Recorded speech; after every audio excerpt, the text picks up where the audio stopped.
अस्सलाम वालेकुम dear student, मैं Sheikh Asif, tutor of mathematics of YouTube channel S A math vibes. हम BS ज़ूलॉजी सेकंड सेमेस्टर को discuss कर रहे थे।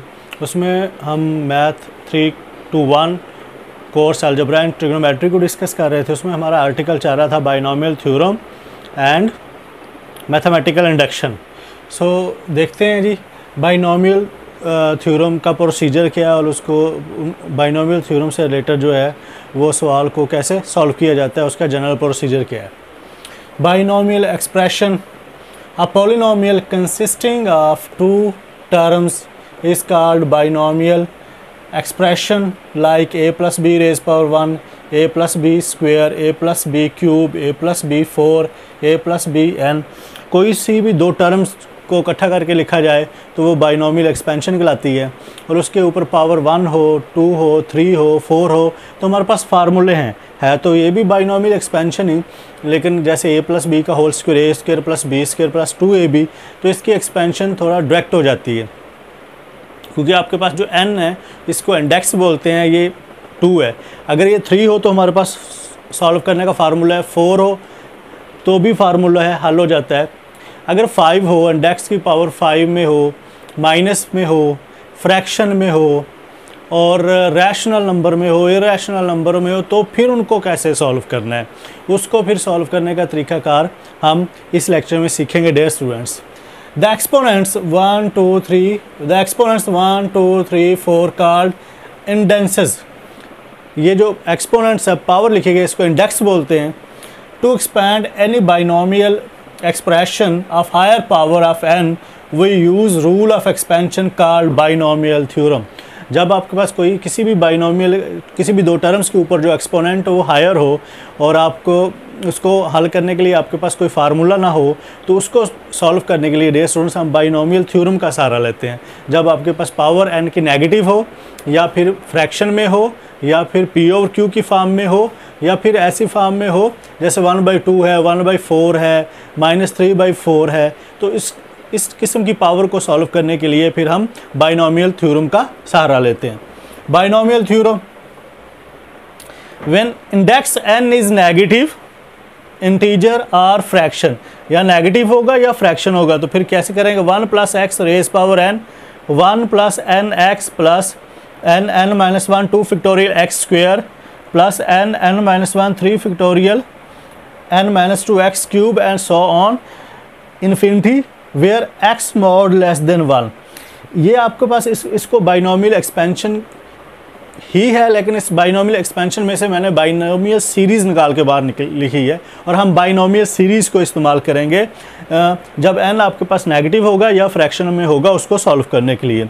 सो इसकी 4 टर्म है। 1 फर्स्ट टर्म है, nx दूसरी टर्म है, n(n-1) 2 factorial x square third term है, n(n-1) n-2 3 factorial x cube आपके पास फोर्थ टर्म है। वो कोई भी आपको बाइनोमियल एक्सपेंशन देता है दो टर्म्स का, तो वो आपको ज़्यादा से ज़्यादा कहेगा 4 टर्म्स तक एक्सपैंड करो, 3 टर्म्स तक एक्सपैंड करो, 2 टर्म्स तक एक्सपैंड करो।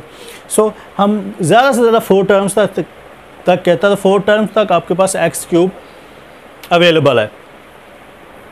सो binomial expansion called binomial series. So अगर हमने ये बाइनोमियल सीरीज़ अप्लाई करनी है 1 + nx, 1 + x raised power n, 1 + nx + n(n-1) 2 factorial x square plus n(n-1) n-2 3 factorial x cube। अगर हमने ये बाइनोमियल सीरीज़ अप्लाई करनी है तो इसकी कंडीशन है कि ये 1 से स्टार्ट हो, एक दूसरी कंडीशन है सेंटर में साइन प्लस का हो। अगर ये 1 से 1 हो और सेंटर में साइन प्लस का हो, ये दोनों कंडीशन अगर किसी भी बाइनोमियल टर्म के अंदर मौजूद होंगी तो हम उसके ऊपर बाइनोमियल सीरीज़ अप्लाई कर सकते हैं। अगर वहाँ पे 1 मौजूद है, सेंटर में प्लस है, तो ठीक है, हम डायरेक्ट अप्लाई कर लेंगे। अगर नहीं है तो पहले 1 और सेंटर में प्लस बनाना है, बाद में इसको अप्लाई करना है। सो एक्सपैंड अप टू 4 टर्म्स। मैंने कुछ सवाल जो है वो लिखे हैं जो 4 टर्म्स तक एक्सपैंड करने हैं, कुछ 3 टर्म्स तक एक्सपैंड करने हैं, ताकि हम बाइनोमियल सीरीज़ की जो एप्लीकेशन है वो भी सीख लें। 1 - x raised power 1/2। अब देखें ये फ्रैक्शन आपके पास p/q की फॉर्म में है, इंटीजर, लेकिन पॉजिटिव तो है, p/q की फॉर्म में है, सेंटर में साइन माइनस का है, तो हमें सेंटर में साइन प्लस का चाहिए। यहाँ पे 1 मौजूद है, अगर ना होता तो हम 1 यहाँ पे इसको बनाते। So 1 plus X raise power N 1 plus N X plus N N minus 1 2 factorial X square plus N N minus 1 N minus 2 3 factorial X cube plus so on. So 1 centre में साइन प्लस का कर लिया, minus X raise power 1/2 1 plus N 1/2 X minus X plus N 1/2 N minus 1 1/2 minus 1 2 factorial X square minus X square plus N n/2 minus 1 1/2 minus 1 n minus 2 1/2 minus 2 3 factorial X cube minus X raise power cube. 1 minus ये minus x/2 हो जाएगा, minus x/2 हो जाएगा plus 2 factorial 2 के equal 1/2 एक ये 1/2 1/2 minus 1 2 LCM आ जाएगा minus 1 minus 2/2 minus 1/2 और साथ ही एक्स स्क्वेयर आ जाएगा। सो ये माइनस है, ऊपर स्क्वेयर पॉजिटिव है, साइन किसका आएगा पॉजिटिव आएगा। सो आपके पास ये हो गया, माइनस यहाँ पे मेंटेन रहा, माइनस ये एक्स क्यूब है, साइन माइनस ये आ गया 3 फैक्टोरियल 1/6 1/2 माइनस 1/2 माइनस 3/2 और x cube 1 minus x/2 minus ये क्या हो जाएगा माइनस हो जाएगा, इस माइनस की वजह से x² 8 माइनस 3 और नीचे क्या आ जाएगा 48 एक्स क्यूब। सो 1 minus x/2 minus x² 8 minus x³ 16। सो आगे तो सिंपल उसकी आपने क्या करना है, उसको आगे कैलकुलेशन ही करनी है, मेन ये है कि आपने उसको अप्लाई कैसे करना था। जैसे कि एक और एग्जांपल कंसीडर की है 1 plus 2x raise power minus X. So 1 plus n minus X 2x, क्योंकि हम डायरेक्ट अप्लाई कर सकते हैं, सेंटर में साइन प्लस का है, यहाँ पे 1 है। सो यहाँ पे साइन जो है -1 में नेगेटिव इंटीजर है। So n minus 1 2 factorial X square plus n minus 1 n minus 2 3 factorial X cube.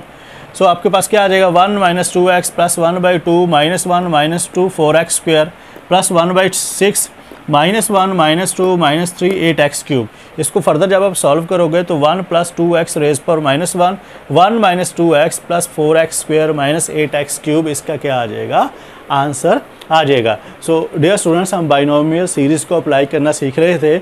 Binomial series को अप्लाई करने के लिए 2 कंडीशंस हैं, एक 1 होना चाहिए, सेंटर में साइन प्लस का होना चाहिए। सो ये एग्जांपल देखो 2 minus 3x raise power minus 1/2, तो यहाँ पे एक तो 1 नहीं है तो हमने इसको 1 बनाना है, सेंटर में साइन प्लस का नहीं है। सो दोनों कंडीशन नहीं है तो हमने पहले इसको उस कंडीशन में लेके आना है, फिर बाइनोमियल सीरीज़ अप्लाई करनी है। सो 2 कॉमन ले लिया, 1 माइनस 3x/2, तो पावर भी शेयर होगी तो -2 पावर इधर -2 इधर। सो ये नीचे आके पॉजिटिव हो जाएगा 1/4 1 plus minus 3x/2 raise power -2, इसको a बोल दो। उसमें से 1 plus minus 3x/2 raise power -2 ये निकाल लिया। अब इसके ऊपर आप बाइनोमियल सीरीज़ अप्लाई कर सकते हैं। 1 plus n minus 2x minus 3x/2। सो इसको सॉल्व करेंगे क्या हो जाएगा माइनस माइनस प्लस, 2 से 2 कैंसिल हो गया 3x हो जाएगा, आपके पास क्या आ गया 3x आ गया। उसके बाद n माइनस 2 है, n minus 1 minus 2 minus 1 2 factorial और x स्क्वायर माइनस 3x/2 का स्क्वायर। अगर आप इसको सॉल्व करते हैं तो ये माइनस और ये माइनस प्लस हो जाएगा। सो 2 और 3 आपके पास क्या आ जाएगा 2 और 3, बल्कि 2 मल्टीप्लाई करने की ज़रूरत नहीं है, इस 2 के साथ ये 2 कैंसिल हो गया, आपके पास इधर 3 रह गया और इधर आपके पास क्या हो जाएगा, इधर 3 रह गया तो इधर आपके पास क्या हो जाएगा 9 और इधर आपके पास क्या हो जाएगा 2। तो आप इसको जब आगे सॉल्व करोगे तो 6/2 9x² 4, तो आपके पास क्या आ जाएगा 27 कैसे 2 को 3 पे कैंसिल कर दिया, 3 और 9 को मल्टीप्लाई कर दिया ओवर 4, तो आपके पास 27 4x² आ जाएगा। फर्दर आपके पास है n minus 1 n minus 2 3 factorial X cube minus 3x/2 का स्क्वायर। इसको जब सॉल्व करेंगे सो -2 -3 -4 6 27x³ 8। इसको फर्दर कैलकुलेट किया सो 24/6 27/8, तो 6 को 24 पे डिवाइड कर दिया 4 आ गया, 4 को 2 पे आपने क्या कर दिया काट दिया, तो आपके पास क्या आ गया 27/2x³ आ गया। सो 1 plus 3x plus 27/4x² plus 27/2x³, ये आपके पास टर्म आ गई। अब आपने क्या करना है, इसको a में पुट कर देना है। a में 1/4 है, 1/4 को इस टर्म के साथ आगे मल्टीप्लाई कर देना। जैसे मल्टीप्लाई करोगे तो आपके पास टर्म बन जाएगी 1/4 plus 3x/4 plus 27x² 16 plus 27 8/x³। ये आपके पास क्या आ गया अब इसका आंसर आ गया। तो हमने उसको पहले उस कंडीशन में बनाया जहाँ पे बाइनोमियल सीरीज़ अप्लाई हो सकती थी और बाद में हमने उस पर क्या किया, बाइनोमियल सीरीज़ अप्लाई की। ये आपको 2 टर्म्स गिवन थी, सो हम 2 टर्म के ऊपर बाइनोमियल सीरीज़ अप्लाई कर सकते हैं। अगर आपको एक टर्म गिवन हो और उसके ऊपर आपने बाइनोमियल सीरीज़ अप्लाई करनी हो या उसने कहा हो एक्सपेंड अप टू 3 टर्म्स, तो फिर कैसे करेंगे? अगर एक टर्म है तो हम पहले उसको 2 टर्म बनाएंगे और बनाने के बाद फिर हम उसके ऊपर बाइनोमियल सीरीज़ अप्लाई करेंगे। तो इसको कैसे करना है देखते हैं। 1.0.3, तो आपके पास एक ही टर्म है तो मैंने इसको 2 हिस्सों में लिखा, 1 + 0.3, 2 हिस्सों में आ गया। 1 + 0.03 रेज़ पावर 1/3 और उसके बाद इसके ऊपर क्या कर दिया, बाइनोमियल सीरीज़ अप्लाई कर दी 3 टर्म्स तक, 1 1/3 1 nx n-1 2 factorial x²। Solve करेंगे तो आपके पास 1.0009 आंसर आ जाएगा। इसी तरह आपके पास 17 है, 17 भी एक ही टर्म है, इसी की भी 2 टर्म्स बनाई, तो 16 + 1 17। तो यहाँ पे एक क्वेश्चन माइंड में आता है, हमने 17 के 2 पेयर बनाने हैं, तो 15 और 2 भी हो सकता है 17, 10 और 7 भी हो सकता है 17, तो 17 के बहुत सारे पेयर बन सकते हैं। तो हमने कोशिश करनी है कि 17 के ऐसे 2 पेयर बनाने हैं कि जब उनमें से एक को कॉमन लिया जाए बाहर, तो वो उसकी जब हम पावर लिखे तो वो इंडेक्स के साथ मैच कर जाए। इस तरह वो जो इंडेक्स के साथ मैच करने से पावर कैंसिल हो जाएगी और आपके क्वेश्चन के जो कैलकुलेशन है वो थोड़ी कम हो जाएगी। जैसे 16 + 1 है, सो देखो 16 कॉमन लोगे आप 2 रेज़ पावर 4 लिखा जा सकता है। जैसे अगर फॉर एग्जांपल 64 होता तो हम कैसे करते उसको, 65 होता तो कैसे करते, 64 + 1 4 कॉमन ले लेना, ऊपर क्या आ जाना था, उसकी पावर आ जानी थी। तो हमने कोशिश करनी है ऐसा पेयर बनाना है कि जब हम बाहर लेके उसकी पावर लें तो वो इंडेक्स के साथ पावर उसकी मैच कर जाए। तो 16 + 1 किया, 16 कॉमन लिया, 1 + 1/16 रेज़ पावर 1/4, 16 को लिखा जा सकता है 4 रेज़ पावर 4, यहाँ पे 4 रेज़ पावर 4 और इंडेक्स के साथ पावर मैच कर गई। तो आपके पास बाकी क्या बचा, जस्ट 4, 1 + 1/16, 4 × 1 + 1/16 रेज़ पावर 1/4। आगे अगेन फिर डियर स्टूडेंट्स ये यहाँ से आगे आप इसको फर्दर खुद करो, क्योंकि वही सारे की सारी एप्लीकेशन रिपीट हो रही है। सो ये डियर स्टूडेंट्स हमने 2 लेक्चर्स में binomial theorem and mathematical induction के बारे में सीखा कि मैथमेटिकल इंडक्शन क्या होता है और बाइनोमियल थ्योरम क्या, और आगे उसकी बाइनोमियल एप्लीकेशन क्या है। उम्मीद है इन 2 लेक्चर्स में आपको बाइनोमियल थ्योरम और मैथमेटिकल इंडक्शन की समझ आ गई होगी। अल्लाह हाफिज़।